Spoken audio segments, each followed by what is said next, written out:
Hey guys, today I'm going to be sharing with you guys just a couple things that I think are very important to consider when either buying or renting your first apartment. So Grayson and I currently live in an apartment. If you guys don't already know, we're not buying it, we're simply renting. So we have a 1-year contract with them, and we've never gone about like renting an apartment or renting a place or looking for a place up until we moved into this one.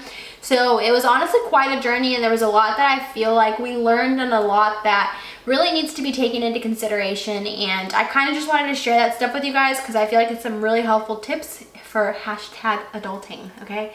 Because adulting is hard. The very first thing I think that you should take into consideration is what floor you choose to end up in. Our apartment complex is luckily only a 2-floor complex, and I know that if Grayson and I were to like being in a different apartment complex, he'd totally be about like being on the top floor with like this beautiful balcony view. And I think that as sweet as that is, I feel like it's not worth it when you're just renting.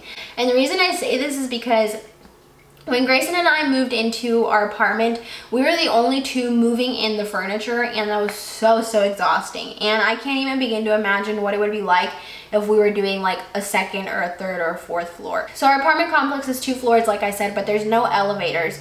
So that being said, it really is like really hard to move furniture. And the other thing too is our like trash disposal thingy is outside.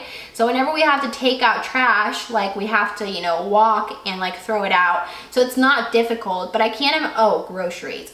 I'm going all over the place. I can't even begin to imagine like what it's like to have to carry a bunch of groceries or a bunch of trash like up and down your apartment complex when there's no elevators. Obviously it's good for your health because you're exercising, whatever, but I feel like for something that you do so often, it's very important to take into consideration that you should really just go for the 1st floor if you're renting. That's just my personal experience and my personal opinion. I think that if you want like a balcony view or something like that, just add that to your house, you know? I don't know. That's just the very first thing that popped into my head, and I'm so grateful that like when we got our apartment, there was a 1st floor available, because like it's just so difficult. The other thing too is like if you have pets and they need to go to the bathroom, it's a lot harder if you have to deal with like so many floors than it is to just take them outside like right where you are, you know what I mean?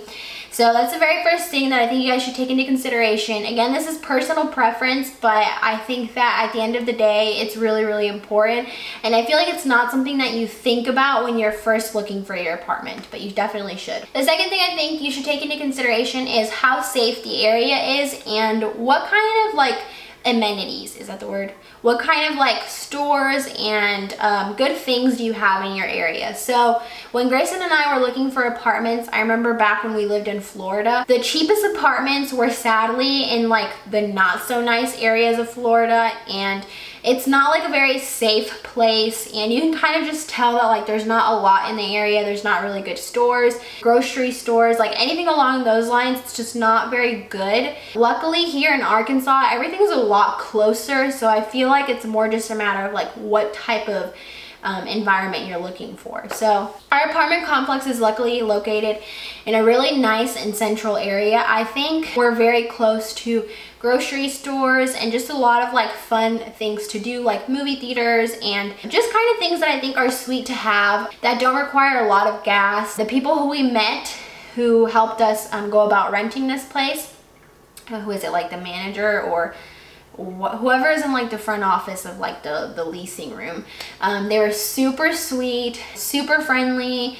Like you could just tell that they were good people, and I think that it's very important to make sure that like those things are things that you take into consideration, and that you don't just go to like some not so great place just because you're saving a few bucks. So that's the second thing I'm gonna say. The third thing I will say is also take into consideration like what you're getting for what you're paying. So paying rent is honestly pretty expensive overall, I feel like, regardless of where you are, just because at the end of the day, you're kind of paying someone like to live somewhere, but you're never gonna own the place. So it kind of sucks because it's not like you're wasting your money, but you're not fully investing into something. And so our apartment complex is, I think, reasonably like priced compared to other areas here in Arkansas, which was really sweet considering what we got. But I would just say like look into what it has to offer. So does it have like a community gym? Does it have a community pool? Obviously, are they pet friendly if you're into pets? And you know, how good is like the clubhouse and those kind of amenities? And the other thing too is when you find a place, I remember when we were looking at other apartments, we found some apartments that were like so cheap, or they sounded so cheap, but it's because the price that they would tell you didn't include like utilities, Wi-Fi, electricity, water, like all that stuff that you need on a day-to-day was not included in like the rent. And so what I'm trying to get at is like when you're looking at apartments, make sure that like what you're paying is worth what you're getting, because you don't want to have to like say like, let's say you're paying like, I don't know, $700, $800 a month for rent, but then it doesn't include any of the utilities or like any of the other day-to-day things that you need. So realistically, it's not really like that good. So those are just kind of things that you have to factor in. So even if it sounds cheap, it may not always be that cheap. I hope that made sense, but I guess just be mindful and do your research on like what's included in the final price you have to pay each month. The next thing that I think that a lot of people don't realize, and I did not know until my mom told me, was your security deposit, okay? So when you first move into an apartment, it's usually customary for them to give you like a paper or some sort of something to fill out stating what the condition of the apartment was prior to you moving in. So what's really, really important before you move all your furniture in and really start to do life in it is to make sure that you let them know of any stains, any broken cabinets, any lights that are out, any light switches, curtains, literally anything and everything that may be broken or messed up or is not functioning properly. Make sure that you let them know like right when you move in, so that when you move out, they're not like, oh, this is your fault, and then they take out your security deposit. So a security deposit is basically like, I think it's like $200 or $300 that you like pay when you first move in, and they hold on to that money until the day you move out. If there's no mistakes or anything was messed up, once you move out, then you get that money back. But if there's things like too many holes on your walls or like stains or broken stuff, then they'll keep that security deposit and then you don't get it back. So luckily for us, I don't know why they didn't ask for a security deposit, but they didn't. But my fear with that is I feel like they may then, once we move out, be like, oh, you gotta pay us this much. You know what I mean? So I think it's just really important, even if they don't ask you to like fill out a paper or notify them of how everything is, I think it's still so important to let them know what the condition of your apartment is before you like live in there too long. And the other thing too was like when Grayson and I moved in, this apartment smelled like cigarettes. And it was gross, okay? If you want to smoke, that's on you, but it kind of just sucks when like we're not smokers and your place smells like cigarettes. So we ended up notifying the leasing office that like our place smelled like this, and like not only was it not our fault, but like, hey, you need to fix this, because it's not really fair that we're moving into a place that's supposed to be like brand new to us, and we're gonna be paying so much each month for rent to live in it to not like the condition of it. So it's okay to be picky about these things. It's okay to, you know, ask them to like fix every little thing, because you're giving them a lot of money and that's part of their job. Yeah, so luckily the cigarette smell went away. Our house or our apartment doesn't smell like that anymore, which is really sweet.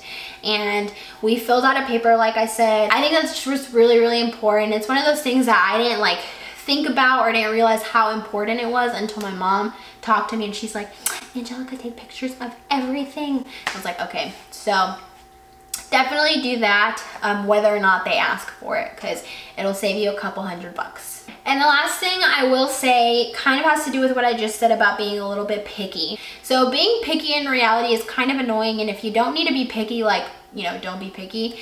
But when it comes to like picking your apartment or picking your house, like wherever you are, but I feel like even more so like when you're renting and you're having to like pay so much each month for something you're not going to keep, you should at least enjoy what you're living in. So I remember when Grayson and I were like apartment hopping and like doing research and figuring out where we wanted to stay. Once we found this apartment complex, we were very, very picky about what color cabinets we wanted. Our goal in the future is to have a place with like really nice white cabinets, like a really nice white kitchen. But our cabinets right now are more of like a beigey color, but we're glad that we got those because the other option was like this dark brown, almost black color. And I feel like that's not a very nice, like happy or bright or clean color for a kitchen. And so Grayson and I were like really picky about it. We're like, look, we'll wait an extra month if we have to before moving in so that we can get an apartment that actually has the color cabinets that we want. We emailed back and forth so much with the people who were like working here, and like you could tell that they were getting annoyed, but it's also like, I'm sorry, but like this is what we want, you know? And the other thing I will say too is, so Grayson and I have a 1-bedroom apartment, which honestly we don't really need a lot more space, but I feel like either way it's really good to at least think or take into consideration how much space you want. And I feel like so oftentimes, sometimes people are like, oh, well, I don't want to have to pay an extra $200 for an extra room. You know, and that's fair if you don't really need it, but it's also like at the end of the day, if you can really afford to do that and if you can work to budget for that, if you really want the extra space, like it's okay to invest a little more because you're still living here. Even if it's just for 1 year, it's still good to have a place that you enjoy. And I'm really glad that it's just Grayson and I right now, considering the space that we have. But like if we were to have like kids later in the future or something along those lines, and I mean, okay, quick little side note, our goal is to have a house before we have kids. But if something were to happen where we're still in an apartment when we do have our first child, I think it's still very nice to, even though it's going to cost a little more, to, you know, pay a little more for a bigger space. So I guess just really take a lot of those things into consideration. Obviously, you don't want to waste all of your money in a place that you're not going to live in forever, but you're still going to be living in there for a decent amount of time, so it's okay to be a little picky and desire a few things. So yeah, I hope that you guys enjoyed. I know that it was just kind of quick little tips here and there, but I really just wanted to throw that out there because I feel like you're kind of just, as an adult, thrown into the real world, like once you graduate high school or kind of wherever you are, like once you finish college, whatever, I don't know. And I feel like there's just things that like people don't talk about or like forget to mention, and then you're kind of just like thrown into them, and then you're like, I don't really know what I'm doing. And I feel like luckily Grayson and I had a really great support system. Our families were really helpful with looking for places and telling us what to look for and what not to look for and that kind of thing. And yeah, if you guys need more like tips, advice, or suggestions on like what to look for or how to go about apartment scoping and renting a place and all of that jazz, by all means comment down below and let me know. But I feel like overall Grayson and I had a pretty sweet experience when it went about us renting this place. And I mentioned in my other video, we have about, I think, 5 months left before we either have to renew the contract or move out, and we don't really know what we're gonna do. But either way, we've had a really sweet time here. It's really nice to have a place that you get to call your own, even if you're not gonna end up living here forever. It's almost decorated, not all the way. The other thing I will say, it's kind of not so much on like renting, but I feel like decorating for an apartment is kind of a lot harder than it would for a house. And the only reason I say this is because when you live in an apartment, you like know that you're not gonna live in the place forever, and so you kind of want to invest in furniture that you can hopefully then move into your house. But because you're working with such a smaller space, it's so much harder. It's just things like that where like, you know, you want to buy furniture that you can later use, but it's really hard considering you're working with 2 different spaces. Okay, anyway, that was completely different, but I guess also take that into consideration. Like when you're furnishing your apartment, like try and buy furniture that can also work for when you move out to your new place. And I'm totally okay with the fact that our apartment is really never going to be finished because we're not going to be living here 5 months from now. So Anyway, I hope that you guys enjoyed this video, and I hope that you guys have a great weekend. Comment down below what other type of content you'd like to see next, or what other type of life advice you would like about adulting, because I am still learning so much about it, but I feel like it's really nice to just kind of like get advice and hear people's perspectives on certain things. So I love you guys, and again, I will see you guys on Friday. Bye!